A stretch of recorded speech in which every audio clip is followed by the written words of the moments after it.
Hey everybody, this is a quick video in case you have a Bedsure heated blanket and instead of heating properly, it's giving you an F2 error on your controller.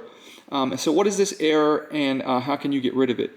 So the F2 error is poor electrical connection error. So that means that the electricity that it needs to properly heat the blanket, there's a problem with it. So what you want to do to get rid of this error is, first of all, you're going to turn it off, and then you're going to disconnect it from power.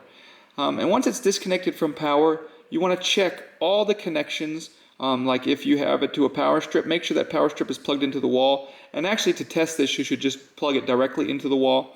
And make sure you've got a good connection in the plug. Make sure the wiring going into and out of the controller, there's nothing loose. Make sure the wiring going into the blanket, there is nothing loose or disconnected or anything like that. Once you've checked everything, you can plug it back in and turn it back on, and you should be able to get rid of this error. So anyway, hope this video helped. Thanks a lot for watching. Have a great day.